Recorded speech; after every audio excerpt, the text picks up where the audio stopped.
morning, Kuya! Good morning, Kuya! Bilis. Good morning, Kuya! Good morning, Kuya! Ayun. Ay, good morning, Kuya! Morning, Kuya! Yes! Morning, Kuya! Good morning, Kuya! Morning, Kuya! Morning, Kuya! Good morning, Kuya! Morning, Kuya! Good morning, Kuya! Good morning, Kuya! Good morning! La la la la! Good morning, Kuya! Good morning! Today is Thursday. Siyempre, alam natin yan dahil nandito si Doc Joseph. Yes, hi, Doc Joseph! Hi, Doc Joseph! Thursday is the day. How are you? I'm okay. May mga stories kami dito na nakakatawa involving pigs, chicken, And everything in between. and everything in Yes. between. Tsaka madami po tayong mga mangyayari mamaya sa GMK. Yes. Si Ninang Risa nandito din mamaya. Yes. No? Dapat abangan nila yan. Siyempre, pero bago ang lahat, Monica. Yes. Ito actually, bago natin simulan ng ating Webes ng umaga, syempre makikinig muna tayo ng isang magagandang salita mula sa Biblia, hindi ba? At ang aking katanungan ngayon, actually, napakaganda ng katanungan natin kasi karamihan sa atin nagtatrabaho ng husto, kumakayod ng husto dito sa lupa para tayo ay yumaman, di ba? Dumami ang ating mga pera, ganyan, ang ating mga ari-arian. Pero sa langit ba, pwede ka rin bang makapag-ipon ng iyong kayamanan? At kung maaari mang mangyari yan, paano nga ba tayo makapag-iipon ng kayamanan sa langit? Ang sasagot po ng katanungan na yan ay si Brother Eli Soriano para naman sa ating Biblicalism.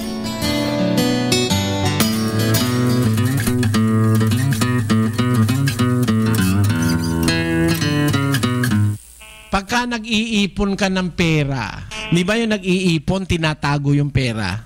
Tapos, kung hindi mo maitago sa bahay, marami na tinatago mo sa bangko. Di ba ganon? O ganon din ang pag-iipon ng kayamanan sa langit, itatago mo.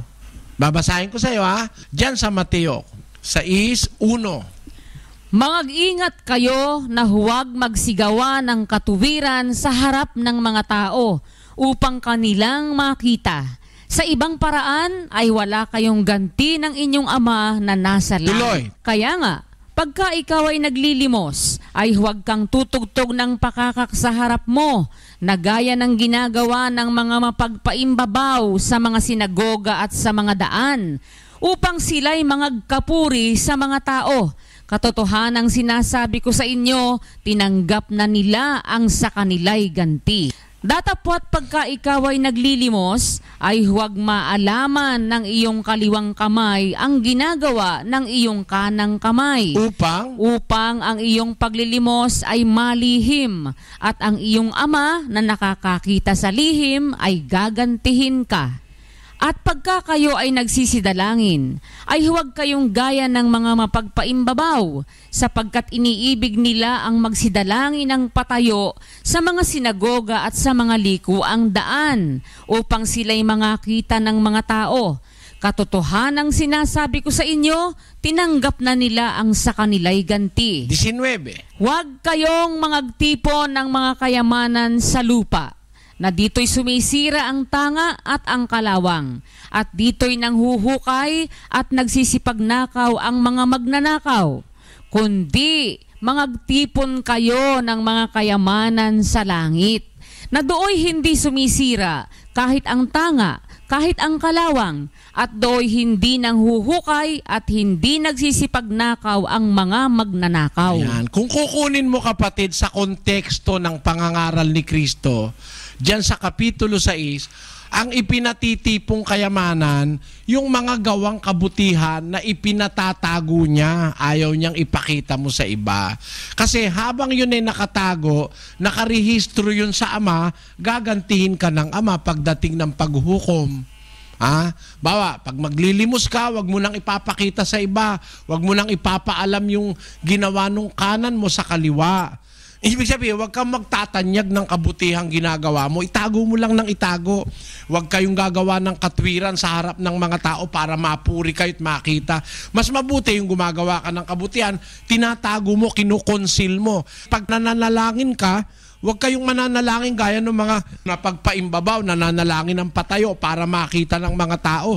Sabi niya, pag mananalangin ka, pumasok ka sa silid mo, at ilapat mo yung pinto. Pag nailapat mo na, manalangin ka sa lihim, ang iyong ama nakakakita sa lihim, gagantihin ka. So lahat ng ginagawa mong kabutihan, pag sunod sa Diyos, tatago mo yon. Nakaipon siya ng nakaipon, Diyos lang ang nakakaalam. Nagiging treasures yun in heaven. Kasi ang ama ang nag-iipon nun eh. Lahat ng ginagawa mong kabutihan, sinusulat ng ama yon sa G's ng Ebreo. Sapagkat ang Diyos ay hindi liko upang limutin ang inyong gawa at ang pag-ibig na inyong ipinakita sa kanyang pangalan. Amo, hindi liko ang Diyos para limutin niya ang ginagawa mo, yung pag-ibig mo, yung paglilingkod mo. Hindi niya kakalimutan yun. Nakaipon sa kanya yun eh. Kaya nga sa langit nakaipon eh, kapatid eh. Di ba, ginawan mo ng mabuti yung kapitbahay mo na hindi mo naman ipinagyabang, nakaipon sa Diyos yun.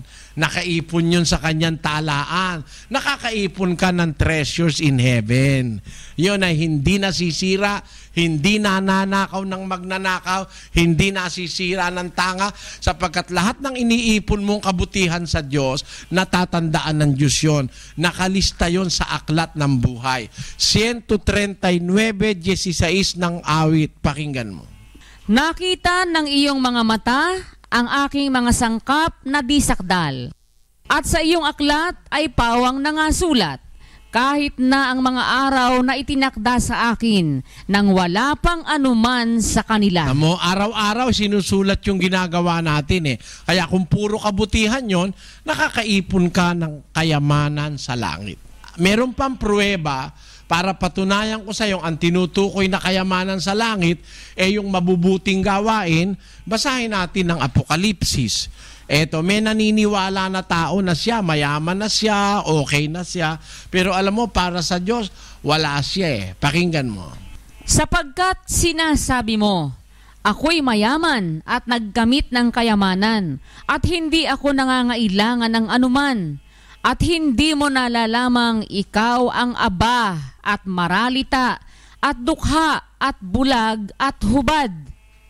Ipinapayo ko sa iyo na ikaw ay bumili sa akin ng gintong dinalisay ng apoy upang ikaw ay yumaman at ng mapuputing damit upang iyong maisuot at upang huwag mahayag ang iyong kahiyahiyang kahubaran at ng pangpahid sa mata na ipahid sa iyong mga mata upang ikaw ay makakita. Sabi mo, mayamang ka, di mo na kailangan ng anumang bagay, pero ikaw ang maralita, dukha, bulag at habag. Kaya payo sa kanya ng Diyos, ipinapayo ko sa iyo na ikaw ay bumili sa akin ng gintong dinalisay sa apoy upang ikaw ay yumaman at mapuputing damit upang iyong maisuot.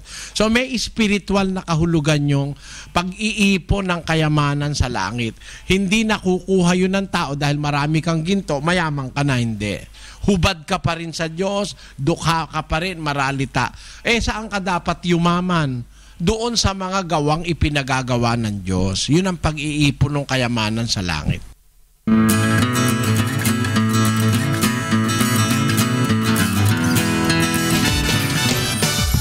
Napakasimple lang naman pala. Gumawa ka ng mabuti para maipon ang iyong mga kabutihan sa langit at ikaw ay magiging mayaman pag ikaw ay dumating na sa panahon at makaakyat na nga sa langit. Maraming salamat po kay Brother Eli Soriano para sa ating Biblically Speaking ngayon.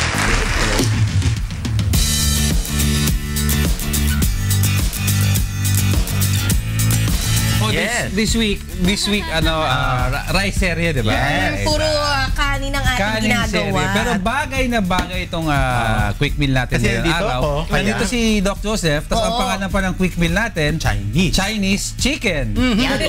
Fried rice. Naku, perfect na perfect ito sa'yo, Doc sa Joseph. Chinese, Doc Joseph, paano sabihin yan? Chapang. Sige. Chapang. Yan, may diin. Chapang. Chapung! Yeah. O, chapung daw. Chapung ba is rice in Chinese? Pang. Chapung is rice in Yung chop, Chinese. yung ano, yung pag ano. Yung ganito. Tas Yung pang is the process. rice. Pang is the rice. Pero kailangan ganun sabihin, pang. Yeah, Kailangan may parang emphasis. Para may diin. Parang give me the chapang. Okay, Sige, ano ano yung ingredients? Ano ingredients, Doc Joseph and Erica? Okay, mga kasangbahay, of course, we have our itlog and then... The chicken. Meron din po tayong pea pods and Celery, the green and the red. Ano ba yun? green and red bell pepper. And meron din tayong, ano nga ito, Diego? Ito? Celery nga. Celery. And meron din Red tayong onion and carrots. And carrots. And siyempre, importante. Oo, yung ating Yung soy kanin. sauce at yung ating kanin. Yes. Oo, napakadali lang yan mga kasangbahay. And how do we do this? Kita natin. Siyempre, painitin ang pan. Lagyan ng sesame oil. Oo, syempre, at ilagay dyan ang ating mga maliliit na onions and... Lagyan yung manok. And ito mga kasangbahay, ilagay na rin po natin dyan ang ating carrots and red bell pepper. Yan. Ihalo-halo. Yan. Fresh pea pods. Yan. 2 Oo, tablespoons soy sauce. Oo, para Pampalasa, lumabas yung, steamed ano, oil. yung flavor. Pero pwede mo rin lagyan ng sesame oil. Oo, and syempre mga kasangbahay, nilagay natin ang ating bigas, may Then- salt and pepper Then yung at... iklog at ihalo-halo. Idin-din-din. Ay, yan. Wala. Oo, ayan na ang ating... Chapung! Chapung! Ang chicken Chinese fried rice. Parang imperial rice lang, no? Imperial The food rice. of the emperor.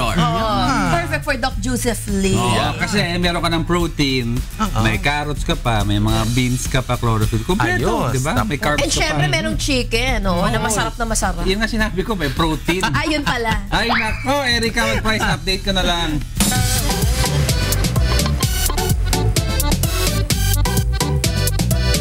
Good morning, Kuya! Good morning sa inyong lahat, mga kasangbahay. Ako si Kikay at ito ang Palengke Price Watch. Dahil Thursday ngayon, nandito ako sa Bonifacio Market ito in Quezon City. Ayan ang mga kasangbahay. Ngayon na alamin natin magkano na nga ba ang ating mga sariwang mga isda. At syempre, nandito ako ngayon sa tindahan ni Kuya Joseph. Hi, Kuya Joseph. Hello!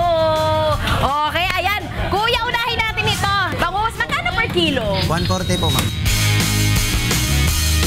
Ang paborito ho nating tilapia, dating 105 lamang, aba ngayon 120 pesos per kilo na po yan. Ang mga pusit po ngayon ay bumabadak sa presyong 380 pesos per kilo. Ito kuya, magkano yung ating hipon? 400 po, ma'am. Huwag natin kakalimutan ang ating favorite na GG na pumabadak sa presyong 160 per kilo. Kung gusto nyo ng dalagang bukid, meron din si Kuya Joseph niya na naghahalaga sa presyong 280 pesos per kilo.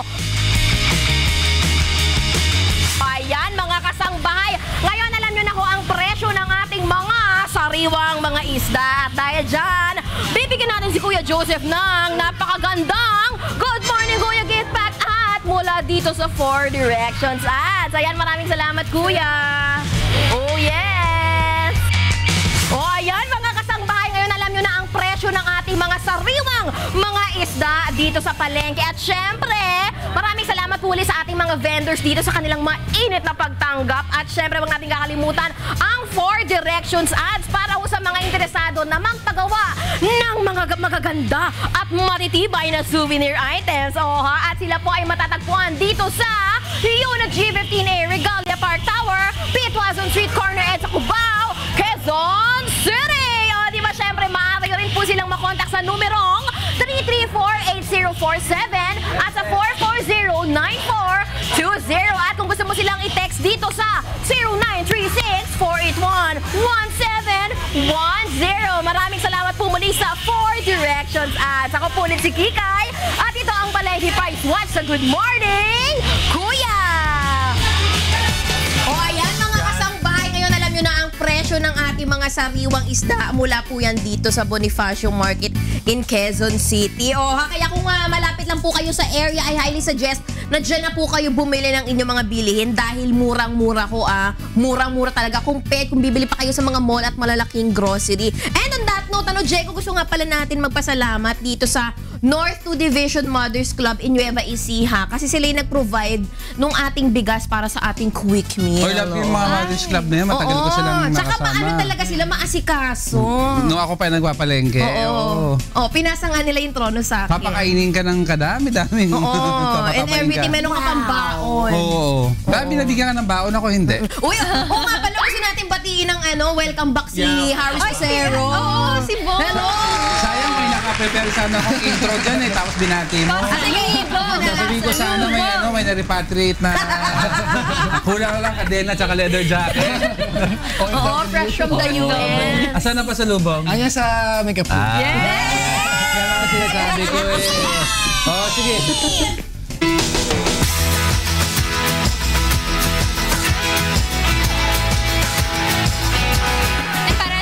Fitness 101, mga healthy tips naman kasi pag-uusapan natin ngayon yung patungkol sa hydration. Kasi kahit hindi naman tayo mag-exercise, kailangan well-hydrated din ang isang tao, diba? Kaya nga sinasabi nila, itong importance ng hydration dahil ang hydration daw ay importante sa ating mga cells, organs, and tissue para sila ay mabuhay. Did you know that yung body natin is composed also of 90% water? An example niyan, nire-regulate din ng water ang ating body temperature, nire-lubricate niya yung ating mga joints, and aside from that, it removes waste from our bodies or toxins from our bodies. So pinakita ko na sa inyo yung importance ng hydration. Ito naman to, paano kaya tayo nagbabawas ng water sa ating katawan? We all know na kapag tayo ay nagbabawas tayo ng water sa ating katawan. When we go to the bathroom, like for example, may diarrhea tayo, nag-urinate tayo, o kaya tayo nagsusuka, pwede rin nakaka-lose yan ng ating electrolytes o kaya water sa ating katawan, even when we breathe, and more so when the climate is hot. Especially dun sa mga taong very active when it comes to hot climate. How do you know if someone is dehydrated? Ito na yung mga signs and symptoms kapag ang isang tao ay dehydrated. So makikita nyo parang konti yung kanilang urine, tapos yung darker yung urine nila. Sabi nga nila yung darker, ang color daw niyan is yellow dark o kaya minsan ay nagiging amber na ito. Dry mouth, sleepiness or fatigue, mabilis kang mapagod, mabilis ka ring mauhaw, at saka meron kang pagkahilo na nararanasan dyan. Yung confusion, dyan din pumapasok yan. Yung no tears and crying, it's a sign of dehydration daw. At risk, sino bang at risk dito? Ayan, yung may mga kidney stone problems and bladder infection. Yung mga breastfeeding moms, exercising too much, kaya kailangan nag-hydrate din tayo. Yung mga taong may sakit, mas lalong kailangan nila ng water sa kanilang katawan. Because ito nga yung nagsusupply ng proper functioning sa ating mga organs and tissues. Yung may mga diarrhea at yung mga nagsusuka kaninang na-mention ko, and those trying to lose weight. Kasi sabi nila, minsan confuse mo daw kapag ikaw ay gutom o kaya ay gutom or nauuhaw lang. Tama ka doon, Kikay, no? Parang feeling mo gutom ka, pero pag uminom ka ng tubig, satisfied ka na. Kasi sinasabi nila, a real hungry person will not be satisfied with drinking water.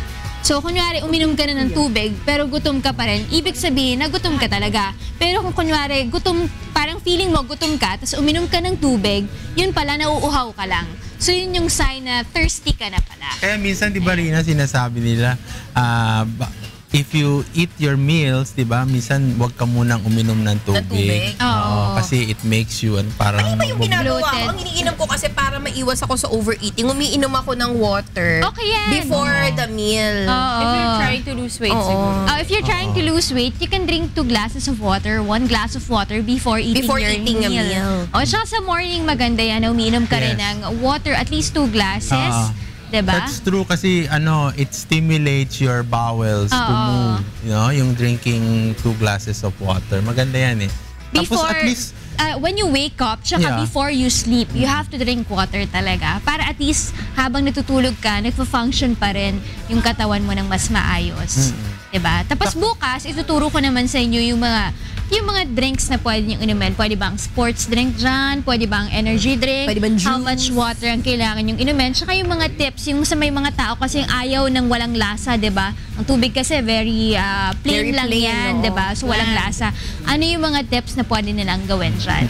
Tsaka add lang ako, Rina, no? Kasi lagi natin sinasabi, you drink at least 2.5 to 3 liters, no?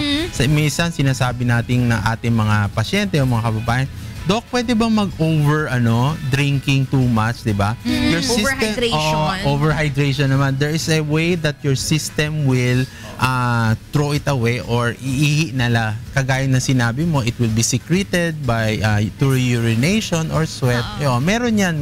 Kasi pag normal naman yan, pwede na mailabas. I just wanna add na may studies din sila, no? Na parang mas mabubuhay ang tao kahit walang food. Exactly. Basta may That's water true. ka sa katawan mo. Na-hydrate yung cells. Yes, so... Yan ang ating Fitness 101 at tomorrow, abangan nyo yung ating continuation para malaman nyo kung ano nga ba yung dapat nyong inumin at kung ilan ang dapat nyong inumin para kayo ay well-hydrated. Diego.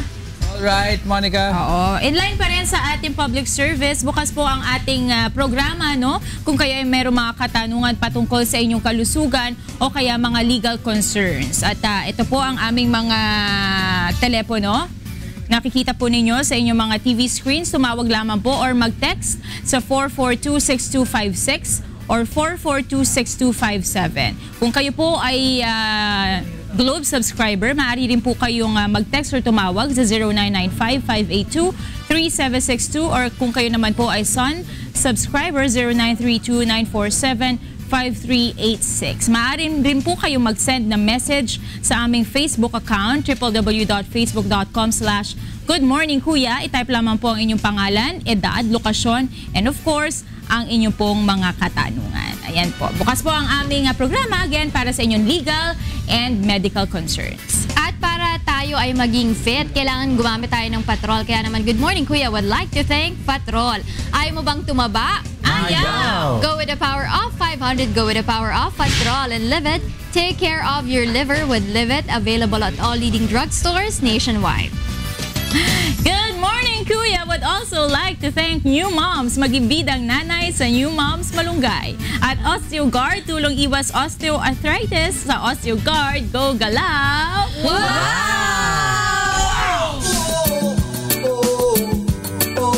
La la la la. Welcome back sa Good Morning Kuya. 5:35 na po ng umaga. And today is Thursday. Ay, nako! Kanina ka pa eh. Mami Erika! Mami Erika! Hoy, mami mo nagla-like sa Instagram ko. Hindi, nagkaka-amnesia kasi ako lately. Matulog ka umaga? Talaga? Na-jet lag to. Hindi, pero of course, since it's a Thursday ngayon, meron tayong Doc Joseph Lee 101.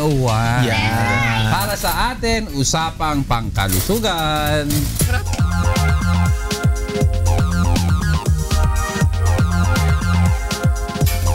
Yes, tama ka dyan, Diego, no? Ngayong Huwebes, pag-uusapan natin, really basic. Not really basic, but pag-uusapan natin yung assessment. Kasi importante yan, no? Na pag-assess lalo na sa mga urinary tract natin, no? But we will be talking basically on the lower side, no? Now, papakita natin sa ating monitor kung ano yung saan nagsisimula at saan nag-e-end ang lower urinary tract and upper urinary tract. Kasi minsan pagpunta mo, ay Doc, dito masakit ang balakang ko. Masakit dito sa tagiliran ko. Where does your upper tract and your lower urinary tract end? Okay? When you talk about upper tract, okay, kidney down to your distal ureter. Okay? So itong kidney natin, bato, ito yung ureter natin. Ang ureter natin kasi is comprised of proximal, mid-ureter, and distal ureter. Yung sa loob na pumapasok na portion ng ureter is your intravesical ureter. May maliit na portion doon. So your upper urinary tract, pag pinag-uusapan, will comprise of your kidney and majority of your ureter. So pag pinag-usapan o may mga simptomas na upper urinary tract, yung mga diagnostic mo will be related to the kidney and the ureter. Okay? When you are American, you talk about upper urinary tract. But when you are in Europe, you talk about upper moiety. Upper moiety? Yes, M-O-I-E-T-Y, no? So when you are in Europe, they will tell is there a problem with your upper moiety or your lower moiety? So this is partly upper and urinary tract. Now, pag lower urinary tract, no, ibig sabihin, ang pantog mo, urinary bladder, your urethra, female or male, pag lalaki, meron kang additional prostate gland. Then your accessory. Sinasabing accessory, pag babae, di ba, meron ka mga earrings. Yeah. Ang reproductive side, may mga accessories rin. No? Seminal vesicle, vas deferens. Sa babae naman, you have your reproductive side, your fallopian tube, and the uterus, and the rest. Okay? So when you talk about lower urinary tract, yun ang pinag-uusapan natin ngayon, pantog, urethra, prostate para sa lalaki, no? So iisipin mo 'yon. Kaya lagi natin sinasabi sa ating mga doctors, when you don't confuse yourself when your patients will come in the outpatient or emergency room. Pag pinag-uusapan, kasi meron tayong mga simptomas na para sa upper tract or sa lower urinary tract. Example, pag umihi ng dugo ang isang pasyente, tatanungin mo, is it fresh blood? May kasamang blood clot. Pag ang blood clot o yung buo na dugo ay parang bulate, ibig sabihin, galing siya sa upper tract. Kunyari umihi ako, tapos may mga traces of blood sa ihi. Yes. And then versus, parang umiihi ka ng dugo lang. Oo. Kasi kailangan makita mo rin, Diego, yung color of the urine. If the color of the urine is a little bit fresh, meaning it is coming from the lower tract, mabilis ang movement eh. But when the color of the urine is darker, ibig sabihin napoprocess siya. Diba? Hi!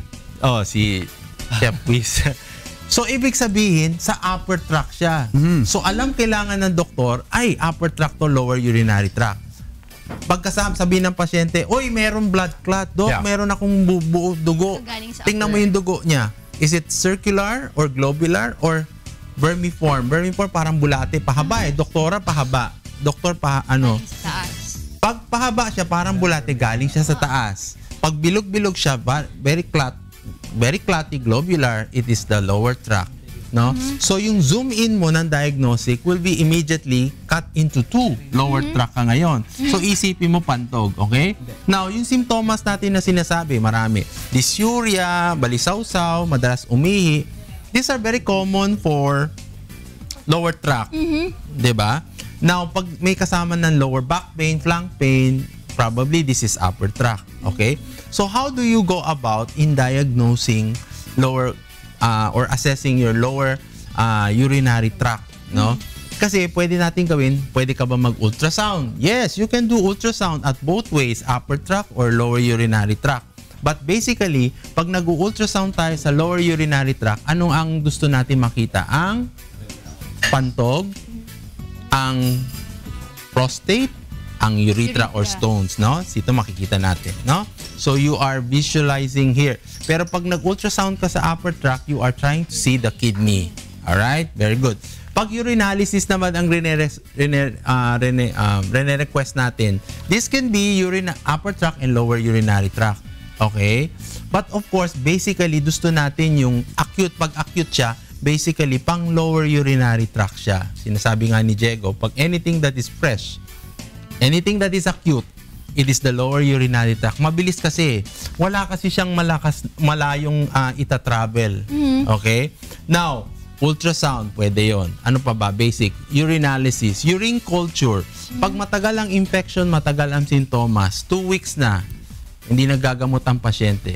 Can culture be a diagnostic modality for lower urinary tract? Yes. Especially for infection that are lingering. Anong ibig sabihin lingering? Yung bacteria matagal na. Nagsama-sama na, nagpulong-pulong na lahat ng bacteria, di ba? You have a normal flora of E. coli, but when your Staphylococcus, when your Enterobacter comes in, mas mahirap ng labanan. Especially, di ba lagi sabi natin, Harris, when you drink your antibiotic wherein your bacteria is not resistant or resistant siya, hindi siya sensitive, you will add up vitamins. Yung antibiotic maging vitamina sa bacteria. So instead of you eradicating the bacteria, pararamihin mo siya at palalakasin mo. So it's difficult. So you can have urinalysis, urine culture, and ultrasound. Sometimes, kung gusto mo, mas high-end ka na sa medical institution, you can request for CT scan. It's allowable, especially for the urinary tract. Lalo na pag meron tayong nakitang bukol, no? Kung may bukol dyan, may mass, especially sa prostate, your CT scan will diagnose for staging, especially for metastatic area. Yung mga kumakalat, especially may mga tumor. Yes, Doc, aside from blood, no, masasabi mo bang may problema sa lower urinary tract yung isang babae kapag medyo masakit yung kanyang puson palagi? Yes, oo. Kasi you have to remember, at anatomical point, ang lower urinary tract mo ay below the umbilicus, sa ibaba ng puson. Or yung muscle mo, yung bone mo dito, yung symphysis pubis, nasa loob siya eh. So, nasa pelvic cavity siya, so pwede. No? Pwede yan. Especially if you're trying to see if this is yung pagsakit ng puson is related to something that is menstrual, hormonal, or endocrine, di ba? Especially for females kasi ang common yan, yung mga estrogen related, yung mga myoma, endometriosis, di ba? Yung PID, pelvic inflammatory disease, di ba? Yon, mga infection yan. So you can have it checked. Ultrasound is very good, no? Maganda yan para sa ating mga sa ating pag-diagnose. That is very, very basic, and that is very, very compare mo sa other diagnostic na pwede nating sabihin na very high-tech, pwede na ang ultrasound for some reason or another to check, no? Then may ginagawa tayo mga uroflowmetric examination and mga pang bladder flow na we can check, or also for pressure problems later on sa lower urinary tract. So importante, alam mo, lagi nating importante sinasabi, alamin nyo kung ano ang upper tract at lower tract. Pag lower tract dyan, alam nyo yung mga organ na nandoon, pantog, prostate, urethra, and other reproductive. Then, we can designate what diagnostic modality we are about to do. Pero paano ba natin pangangalagaan yung ating urinary tract? Kasi sinasabi nila, di ba, once na kumakain ka ng salty food, nakaka-affect din yan sa kidney ng isang tao. Kaya too much medicines din, di ba, nakaka-affect sa kidney ng isang tao. Nakaka-apekto din ba yun dun sa ating bladder? Yes, in a way kasi kailangan una-una rin na makita natin, no, ang yung renal function, no? You have, minsan sinasabi ng doktor, magpa-creatinine ka, magpa-BUN ka. That is one indication if your kidney is functioning. I've always mentioned in our show na ang function ng kidney na dapat nyo lang tandaan is what? Filtration, reabsorption, and secretion. Itong tatlo importante. One of this function will back down or maging dysfunction, your kidney will go into failure. So when your kidney will go into failure, ayan na, maipon na yung toxin, kakalat na yung dumi, yung hindi kasi mai-excrete, then you have problems which will go down or will trickle down to your lower urinary tract. What about yung paggamit?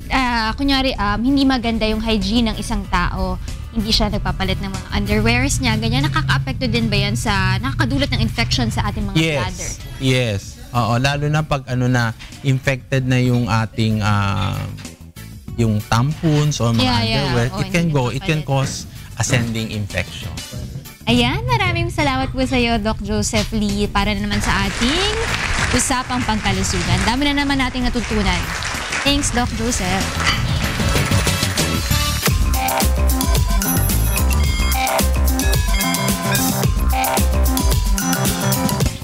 Ayan, public service muna tayo.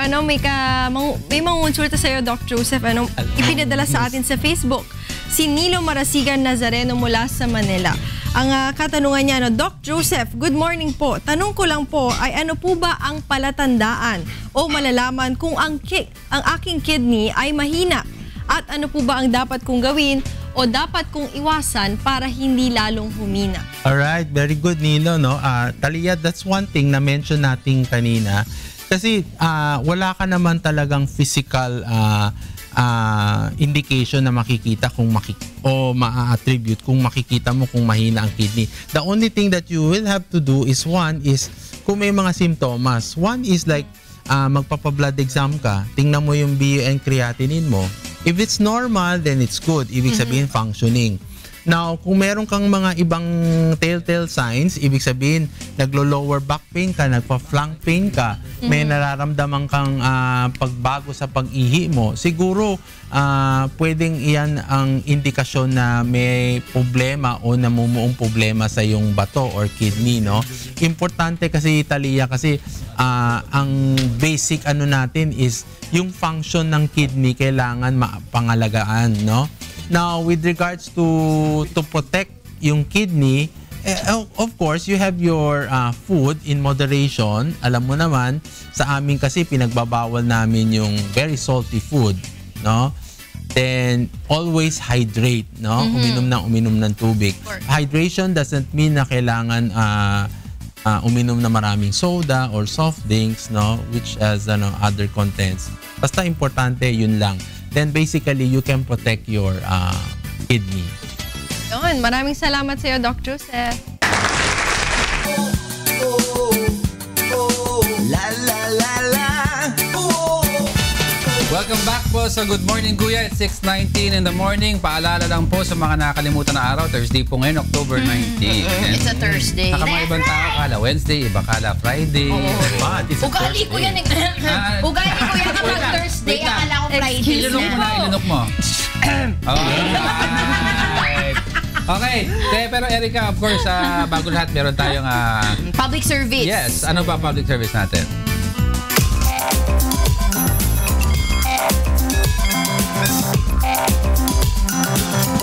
Ayan, si Nanay Rosalina Redito, 68 years old mula sa Pasay City. May ikukonsulta kay Kong Elin Tanyada. Yes po, Nanay. Good morning po. Good morning. Sige po. Nanay. Good morning po. Good morning. Sige po. Anong katanungan po ninyo? Ay, attorney, yung ano po, yung sa amin lupa. Ano po yung kasi yung diyan kong babae, namatay na po. Tapos may 4 kong anak. Isa yung asawa ko. Ngayon po nag-asawa yung diyan ko lalaki. May anak pong 2. Ngayon po humahabol po sila ng mana kasi yung may-ari po ng lupa, yung diyan kong babae ko, namatay na. Ano po yung gagawin po natin? Pakiulit lang po natin, no? Sino po may-ari ng lupa? Yung biyanang ko pong babae na namatay na. Okay. Yung lupa bang yan ay nakapangalan lamang sa biyenan po ninyo o kasama rin yung asawa? Nakapangalan lang po sa biyanan ko po. Okay. Itong lupa ba ito ay nabili bago siya ay nag-asawa o habang sila ay nag-asawa? Hindi. Lupa po ng tatay ng biyanan ko pong babae. Okay. Ganito po yun. Alam ba ho ninyo kung kailan po sila nag-asawa? Mga 19, po yun, 40. Okay. Ngayon, di considered paraphernal property po yan. Ngayon, pag may-ari po ng biyenan po lang ninyo yan. At kapag pag may-ari ng biyenan po ninyo, ang may karapatan lang na magmana sa lupa yung mga anak ng biyenan po ninyo. Na babae po. Opo. Ganun po. Ay di, po kasi nakakaso po kami. Nag-hearing po kami. Talagang kung may hahabulin po yung bagong pamilya, gagawin at gagawin po nila yan. Ngayon, depende po kung ano yung ebidensya na ihaharap po ng kabila. Kasi kung meron po sila may haharap na ebidensya na ang pagmay-ari ay hindi lamang sa biyenan po ninyo, pero yan ay nabili nung sila po ay nag-asawa, then yun yung pagdidesisyonan po ng korte. Pero base sa sinabi po ninyo sa akin, yan po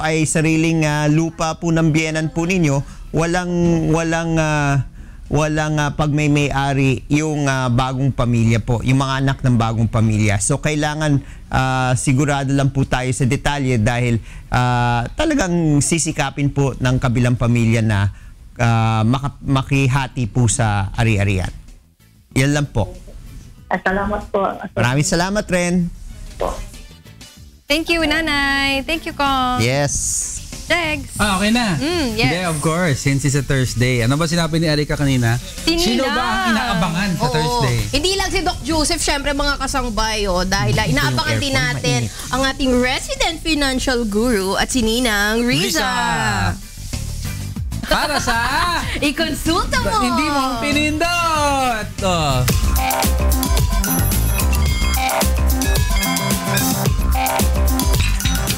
Hindi kaila sa ating mga Pilipino ang magagandang ugali, ngunit hindi lahat nagagamit ng naaayon at nararapat, lalo na pagdating sa usaping pinansyal. Ano-ano nga ba ang mga bagay na dapat ay maputol na kinagawian ng mga Pilipino pagdating sa paggastos? Yan ang ating pag-uusapan kasama si Ninang Riza dito sa Ikonsulta Mo. Yes! Hi, Doc Joseph! Hi, Ninang! Good morning! Wow, ang ganda! Ayan, di ba? Siyempre, Huwebes naman. Kasama na naman natin ang ating sexy. At tapi-tapi-takan si Ninang Riza. Yes. Kasi guys, maganda naman ang topic natin. I think itong topic nasa panahon para sa ating, kasi lalo na sa ating lahat, no, ay ang tamang paggastos. Paano ba ang maggastos? Paano ba maggastos? Paano ba ang maling ugaling paggastos, no? Paano ba mapuputol ang yung mga nakagawian natin na maling paggastos? Impulsive. Yes. Paano kaya, Ninang? Sige. Napakahirap na tanong yan eh. Kasi unang-una, kailangan alamin muna natin ano-ano ba yung mga habits natin na masasama. Paano ba natin ito mababago, no? Para malaman natin kung mapuputol ba talaga natin to at talagang maiiwasan ba natin itong mga maling kaugalian na to. So, magbigay ka nga na example. Rina, ano ba yun? Ako minsan bumibili ako ng isang bagay kahit hindi ko kailangan. Kasi sabihin ko in the future kakailanganin ko to. Pero kasi at that moment, gandang-ganda ako dito kunyari sa damit na ito. Hindi ko naman siya magagamit ngayon. Pero baka in the future magamit ko siya. Excessive buying yun kasi parang wala yun sa budget ko pero nabibili ko. Tama yan, Rina. Pero yan ay ginagawa din ng kahit anong kultura. So, yung sa Pilipino, ano maging example mo, Tania? Ako meron, Nina, nga. Pagka, kunyari, magdidivisorya ka, di ba lagi dyan retail o wholesale? Kaya kailangan mo lang isa o dalawa. Pero sasabihin mo, sasabihin ng tindera, pag mas mura, pag wholesale, mas marami. Pag mas marami, mapapabili ka ng marami. Kahit di mo naman kailangan, excessive buying ba yun? Ginagawa din yan ng mga Amerikano. Kasi sila mahilig sa mga wholesale. Diba? So, yung sa atin, yung sa mga Pilipino, ano talaga yung mga kaugalian natin na talagang yung sa atin lang, mga Pilipino, sa paggastos? Ano isip ko lang, Nina, pag kunwari may festivities o kaya merong celebration. Minsan kahit hindi mo afford na maghanda, minsan ang ginagawa ng utang, o kaya binibenta yung mga bagay-bagay sa bahay para lang makapaghanda ng sobra. Alam mo yun, parang one time, big time, parang gano'n. Tama yan, nagpapa-impress, birthday, pagka may anniversary, may handaan, may fiesta, lahat ipinapangutang para lang makapagpakain. So, di ba, sinasabi naman natin na hindi ba part yan ng generosity ng mga Pilipino? Yes. Yun. So, isa yon. So, yung sa paggastos na sinasabi nyo, tama lahat yon. Pero tingnan natin kung ano yung root cause, di ba? So, ang sinasabi natin, yung manyana habit natin, di ba? Pinoy na Pinoy yan, yung saka na lang tayo mag-iipon, saka na lang pating gagawin to. So, yon, isa yon, no? Pero yung manyana habit, for example, ang root cause niyan ay yung bang ugali natin na hindi tayo nagpaplano. Yung Give kasi the moment. bahala na si Batman. Yan yung isa din sa mga ano natin. Kasi naniniwala tayo na anyway, hindi naman tayo pababayaan ng Diyos. So, bahala na kung ano mang mangyari. Hindi na tayo nagpaplano. Yan pa yung mga kaugalian natin. Especially, di ba, Ninang, pag 15-30, sweldo, maraming pera, makeup, splurge. Kasi katabi nun, maraming sale. Oo, sinasabay. Sinasabay doon. Pero ako nakikita ko itong mga manifestations na to, nanggagaling ito dun sa hindi lang habit kundi kultura.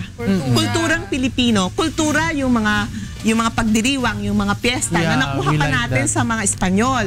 Kultura natin yan. Tapos, yung kultura natin ng pagmamahal sa pamilya, di ba? Ang pinakamalaking gastos at ang pinakamalaking lagi na lang na idinadaing nung mga nagtatrabaho, yung buong pamilya ay umaasa sa kanya. So natuturuan natin ng dependency instead na maging independent yung tao. Sinusuportahan mo yung anak ng kapatid mo, yung magulang mo, yung mga kapatid. And then yung paniniwala na mag-aanak ako ng marami kasi sila ang kayamanan ko, sila ang makakangako sa akin sa hirap, di ba? So, ang nakikita ko kasi, majority ng mga nangungutang, kaya kinakapos, kasi hindi lang yung anak, yung immediate family ang ginagastusan, kundi ginagastusan yung hanggang sa pamangkin, hanggang sa buong pamilya nakatira sa bahay, pinapakain mo, or hindi lang yun.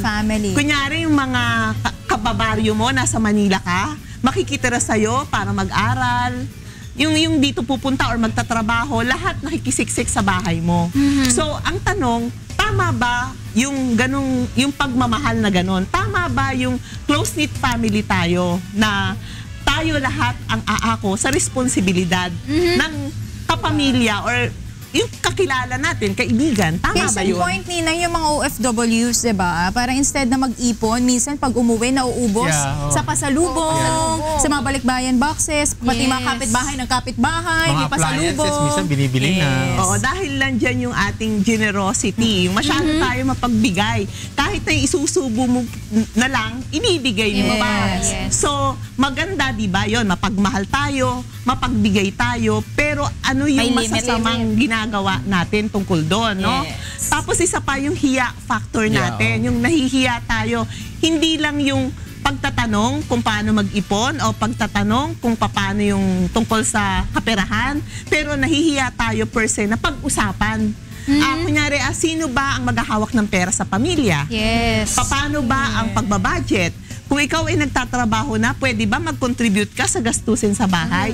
So, nahihiya tayo kahit sa mga anak natin. At nahihiya tayo sa mga kaibigan natin. For example, lalapit sa atin, mangungutang, di ba?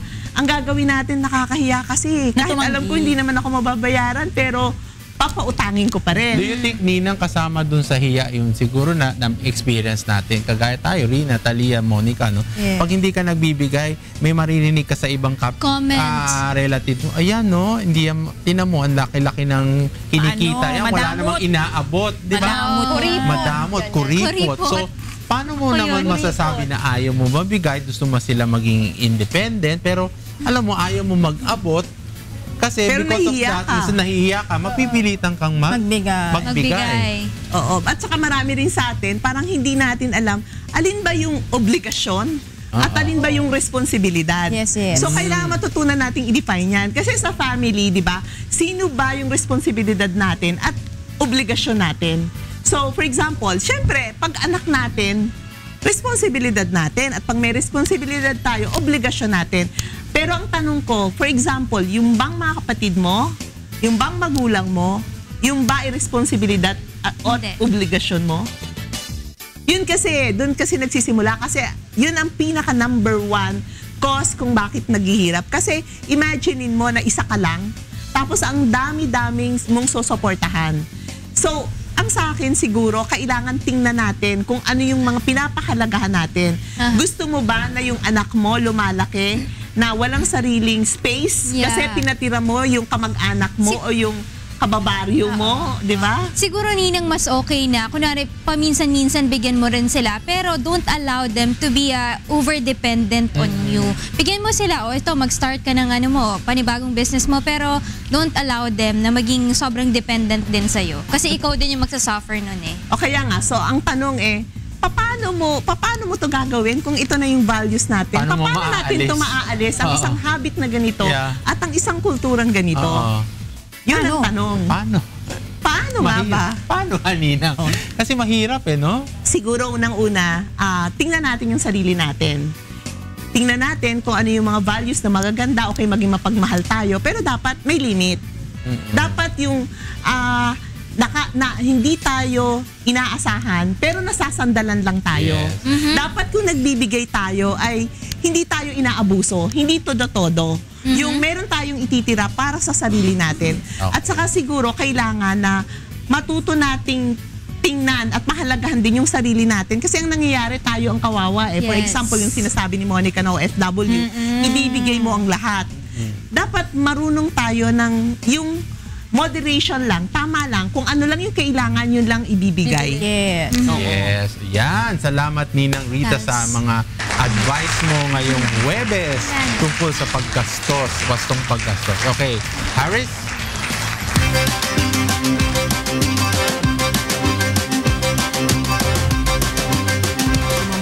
Okay, kanina pa ako pagtitinginan nito kasi armpit ng pinag-uusapan. Pero kay Ivy galing siya. Hindi ito yan kasi alam nyo ba na marami sa atin na hindi nila alam na may mga lymph nodes pa tayo, Doc, di ba, sa ating armpit. Oo. So yung mga lymph nodes na yun, kapag nagkakaroon ng infection kasi namamaga yung kikay, and then meron siyang discomfort na mararamdaman. Namamaga? Namamaga pagka nagkakaroon tayo ng infection. Kaya siyempre, meron namang iba na magkakaroon na siya ng mga mask o yung mga tissue lang. So ano ba yung mga home remedies na pwede natin gawin? Kasi yung iba naman dahil sa takot, doktor na kagad, tapos iba binabiopsy o kung ano ng mga test na ginagawa. So first, ang pwede natin gawin is by using warm water, pero by using towel ha. Ang gagawin natin dito is magsusok lang sila ng thin towel sa hot water. And then syempre, you have to squeeze it, you have to wring it, and then i-apply lang po natin. So basically, it's the warm compress ang gagawin natin for 5 to 10 minutes. And then repeat this 3 to 4 times daily for a week. So baka makatulong ito para mag-soften yung bukol nila, Doc, no? Or even the muscle, kung baka may spasms lang. Pangalawa is you can also use apple cider vinegar. So ang gagawin nyo lang dito, you just have to mix equal amount ng tubig and then raw apple cider. And then soak mo yung cotton mo doon, pigain mo, and then you have to apply it for 5 minutes. And then you rinse it again with the warm water and pat it dry. You can do this process a few times daily until yung lump natin mag-disappear. Kasi again, yung apple cider vinegar is meron ang antibacterial property. Now, if the cause is bacteria, so at least somehow, it can help kung meron siyang infection. Next is yung atin namang honey. So, ang honey, kilala rin yan sa ating antibacterial property. So, mag-apply ka na ng konting honey dun sa affected area directly. But then basically, you just have to clean it first and then you apply the honey and then wait for 10 minutes and then rinse with warm water and then do it 2 to 3 times a day hanggang mawala rin yung lump na nandoon. And also lemon juice. Pwede na i-apply yung lemon juice natin. So cotton ball din yan. Then i-soak mo yung ating cotton ball sa lemon juice. Apply it for 20 minutes sa ating lump. And then wash it off with lukewarm water. And then you repeat it 2 to 3 times pa rin. And yung lastly, yung pwede natin gamitin is yung garlic. Yung garlic kasi medyo mainit din yan. So it would also improve blood circulation. And dahil sa kanyang antibacterial, antiparasitic, antiviral property, now if this is the cause of inflammation or infection, malaking tulong. So gagawin mo lang, you just have to make a paste of a few garlic cloves and then apply mo directly sa infected area o sa affected area. Then you have to allow it for 5 minutes and then wash it off with warm water and then do it once or twice a day for 1 week or up to such time na mawala yung ating lump. But then, Kika, kapag ito tumatagal na, like 1 week, 2 weeks na doon pa rin yung lump, then kailangan magpa-check na sila. Kasi again, it will be possible kapag merong presence of infection sa katawan nila. May katanungan ako, may nabasa ako na totoo ba na there are certain deodorants that can cause tong mga armpit lumps? Oo. Yes. Totoo ba yun? Nagkaroon ng clog, Doc, diba? Doon sa pores ng skin nila. And then nag-iipon dun sa loob. Oo. Ano ang gagawin ng mga tao kung kunyari nagkakaroon sila ng experience na may parang bukol sa kanilang armpit? Actually, Kicks, may nabasa ako na kailangan mong i-rest with the chemicals. Diba? Kung lagi ka naglalagay, especially kung Doc, diba yung para mga gel o yung mga talaga nagbablock sa pores sa skin nila. Yeah. Pag napasobra yan, pwede kang masunog or mabaso.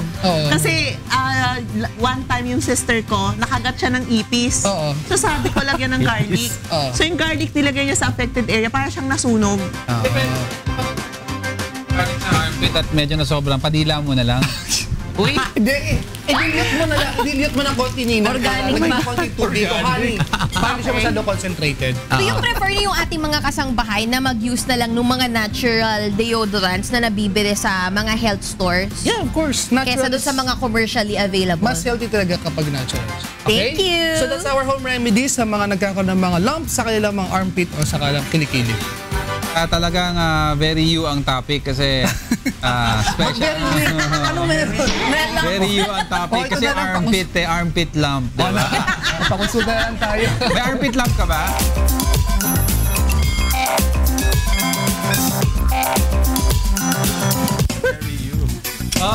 Good morning, Kong! Okay, kasama po natin. Good morning, si Kong! Vic.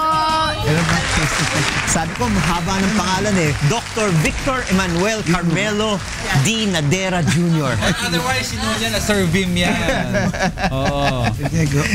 Sabi nga niyo sa akin magkasama kami nung unang panahon. 80s pa. Marcha-marcha sa kalsada.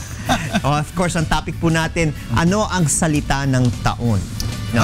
Paano napipili yan? Opo, bali, gusto ko sabihin na yung nakalinya yung mga salitang millennial, viral, photobomb, hugot, at marami pang iba. 10 yung napili namin, mga salita ng taon talaga. Kaya lang, dahil meron kaming komperensya, ang tawag namin ay sawikaan, ito yung mga guro at scholars sa panitikan at wika, sila yung pumili. Meron kami nga parang People's Choice Award, pero meron din kami na lupon award ng Philippines Institute of Translation sa pamumuno ng pambansang alagad ng sining na si Virgilio Almario. At may mga kasama pa kami mga, sabi nga nila, dalubwika, no? Yes. Madalubhasa sa wika. Kaya ni Mike Corosa, Roberto Año Nuevo, Galileo Safra, Boy Nicolas, Boy Martin, Mario Miklat, at marami pang iba. So isang salita lang ang pinipili kada bali, taon? may butuhan po. Tapos may call, may pagtawag kung anong mga wika na kanilang ino-nominate. At sa taong ito, ang tatlong naglaban na finalist ay millennial, hugot, at photobomb. So may nakasulat kasi ito dahil inililibro ho namin to Nakaka-8 na kami. Tapos yung tatlong yon, pagbubutuhan ng mga dumalo sa komperensya, at kakauna-unang pagkakataon, kasi taon-taon po natin itong ginagawa, yung pinili ng mga delegado at yung pinili ng board o yung lupon, parehong-pareho. So ang ikatlong gantimpala ay ang millennial, ang sumunod hugot, at ang salita ng taon para sa taong ito ay photobomb. No, kasi I heard the other day also, I think 2 or 3 days ago on the radio, that the word photobomb is also being considered by the Oxford group na ipapasok daw nila sa dictionary because of the Philippines, yung nangyari daw sa issue sa Luneta. You're considering it daw.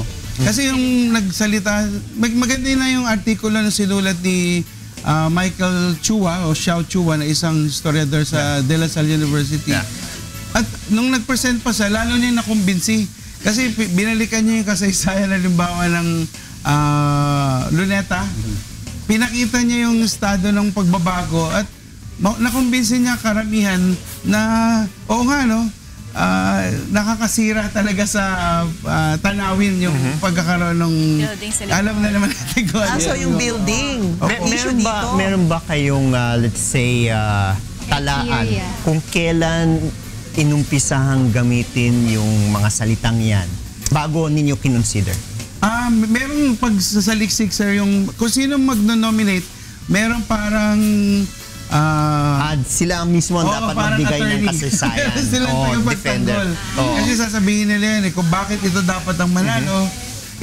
Kasi meron ng Word of the Year po sa American Dialect Society. Meron kasi silang mekanismo na bibilang nila yung gamit ng salita. Wala tayong ganong mekanismo dito. So, parang sa kanila kasi more on frequency. Yes. Kung kailan dami lang sa hits, wala tayong ganong mekanismong ganon dito. So, nasa pagtatanggol na ng mga attorney. mga, like for example, minention mo millennial, no? Itong term na ito is already included in the dictionaries abroad? Yes, sir. In fact, nanalo na siyang Word of the Year. Last year nga pala, ang Word of the Year natin, selfie. So, naging Word of the Year din naman. Hindi natin sinusundan yung international... Hindi po, kasi meron din gaya nung halimbawa yung photobomb, ang isang, kumbaga, extra effort na ginawa natin Filipinized spelling. F-O-T-O-B-A-M. Na hindi naman talaga kasi P-H-O-T-O yeah, photobomb talaga. B-O-M-B talaga naman yan eh. So, ang nagpanukala nun, dalawang batang taga-Lasal na nung nagre-research sila, Filipinize nila yung salitang photobomb. No, ginawang photobomb. Marami naman tayong ganun. Kung titignan nyo, Silya, iba naman talaga yung spelling ng S-I-L-L-A or Bintana, V-E-N-T-A naman yun eh. Hanggang naging ate na. No, maraming pang ganun. Kabalyo talaga naman yun. So, naging dahil C-A-B-A-L-L-O. Kumbaga naging ate na. At sa tingin ko yung nangyayari, parang patunay nga na buhay ang wika at kagaya ng iba ang Filipino sa Tagalog. Yes. Kasi kung makikita yung Tagalog, talagang puro. At itong ginagawa natin, pagyakap sa mga pagbabago sa wika. At sa tingin ko, ito ang dahilan kung bakit yumayaman lalo yung wika natin. Kung titignan mo naman ang Oxford Dictionary, yung spaghetti, Italian naman yun eh. Pero nasa English Dictionary na siya, di ba? Tapos, marami pang iba na salita na, or sachet, di ba? French naman yun, pero nasa English Dictionary na eh. Yun ang sa tingin ko sikreto ng English, kaya siya naging universal language. At kumbaga kamalian naman ng Latin, kasi ang Latin ayaw magpapasok ng mga foreign words eh. Sa kanilang purist, kaya namatay. Ang tanong mo, binanggit mo nga yung diksyonaryo, no? Ilan sa mga Tagalog or Filipinized words ang nakapasok na sa Oxford? Ang unang-una nga sir, si Professor Randy David, Canvas. Kasi nagkataon election din nun. At yun ang unang-una natin. Tinalo nun yung ukay-ukay. I think also one of the more notable words na at sa nakapasok sa Oxford, pantaloon, tsaka bundok. Yes sir, yung unang-una pa. Yeah. Actually, buksan mo. Pero naging pantalon from pantalon, naging pantulon. Bakit nag-iiba rin siya? Yung bundok din sa nakakataka eh, dahil... Nag-double nakita ko spelling, double O, bundok. Oo, pero bundok. Kasi yung sa atin kasi nga wala... ang ganda, parang galing dito yun yung may mga Amerikano dito. At madalas silang binabakit. And then, so dinala nila doon. Naalala ko lang sa kabaliktaran, sa Visayas at Mindanao, may salitang paksol. Saan kayo nagtatago kapag may mga raid? Sa paksol po, yung pala foxhole. Foxhole. Tapos yung bakwet. Bakwet. Sa Mindanao. Nung pinatubo. Saan ba galing yan? Mga bakwet yan eh.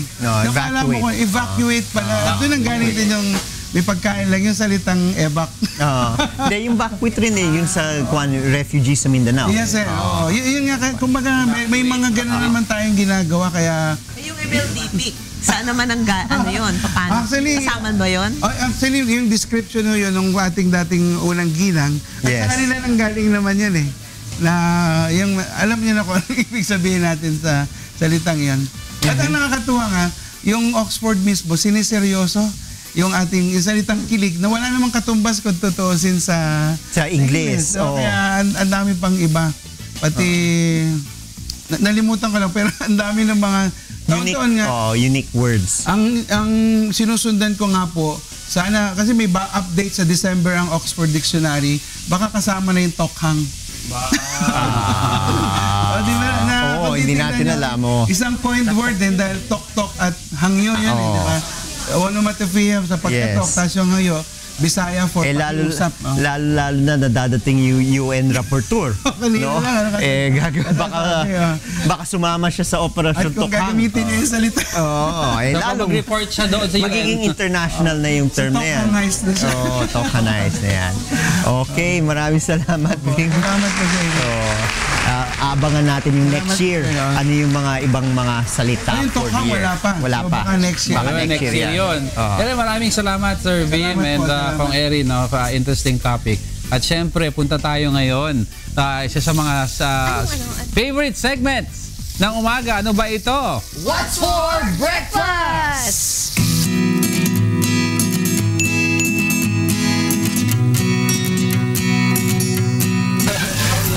Okay. Ito na mga kasangbahay, syempre ang ating favorite time of the day, ang almusal. Pagkain, syempre. And syempre, Haris, makakasama natin ang dalawang nagagwapuhan na chef. Oo, ayan. Una-una, we have si Chef Marcus and si Chef Wix. Yes, so si Chef Wix. Diego.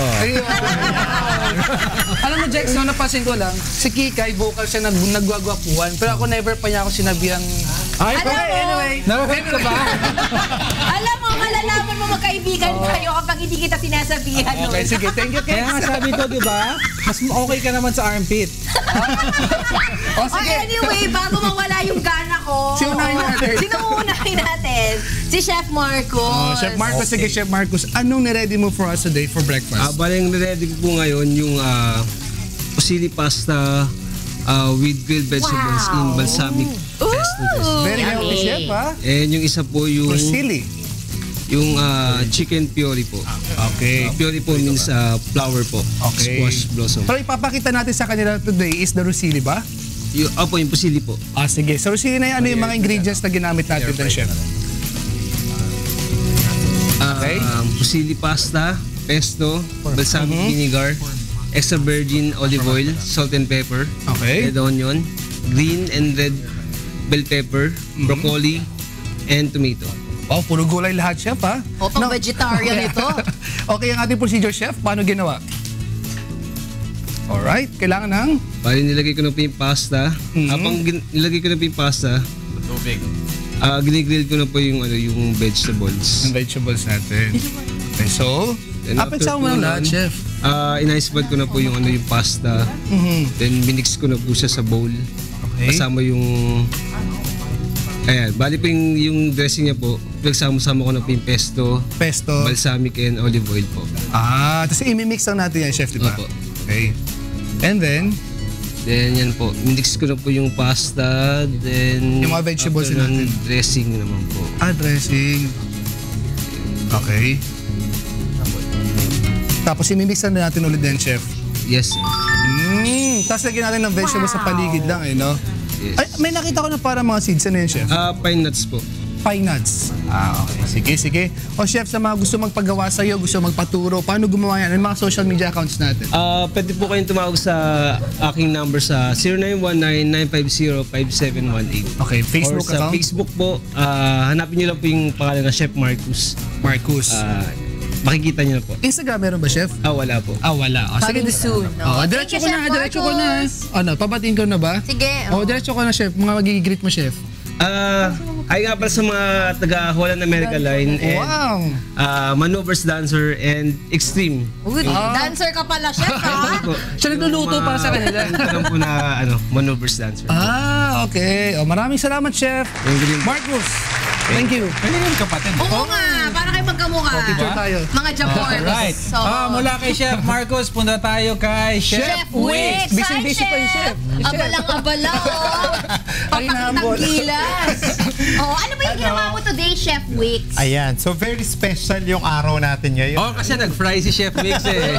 Hindi nag-prito yan eh. Kaya very special yung pinrepare ko ngayon. So I prepared yung buffalo chicken fillet in ranch dipping sauce. So you made us the wonderful flavors of a buffalo chicken minus the bones. Of course. Siyempre, Boneless na ito. Yeah, kasi parang 'di ba sa line namin, so we're a catering company, so we always think about our clients. So Teka lang, sabi mo 'di ba buffalo, kilala kita ma-healthy ka. So ano ang twist mo dito? So ang twist natin dito, fillet, pagkatapos we used yung lean part ng meat. Sabi ko na nga ba Go! Ano ba ingredient, Chef Wix? Okay, so ayan na. So basically yung chicken thigh fillet, tapos we use flour, tapos egg, salt, pepper, tapos roasted garlic and herb seasoning, mayonnaise, garlic, and barbecue sauce. All right. And Chef Wix, how do you prepare this? Ayan, simple-simple lang. So ito kayang-kaya natin sa bahay, ano.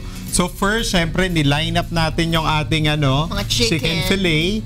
Pagkatapos yan, we season it with salt and pepper. So parang sa atin, 'di ba, Jegs, rule of thumb, Yes. always season your meat para very very tasty siya. And rule of thumb for chicken, you season right before cooking. Exactly. Kasi magdadry ang meat kung binabad mo sa asin. Yes. So ayan, so ginagawa na natin yung ating breading. So ayan, medyo nagdagdag ako ng konting twist. So kanina hindi nabanggit. So I use paprika. So para medyo maging smoky palalo yung So yung flavor paprika, niya. hinalo mo sa flour. Yeah. So you're making your own spice mix. Yes. All right. So yan, so flour, paprika, and then that's pepper. Pagkatapos ito na yung garlic and herb roast.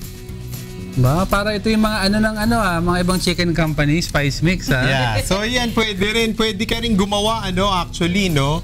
Ng sarili kung yung kanya-kanyang twist. Pero ang pinaka-basic chef mix, paprika talaga is everywhere, ano? Alright. So pagka dapat matutunan mo talaga yung paggamit ng paprika. So pagka you can do a lot.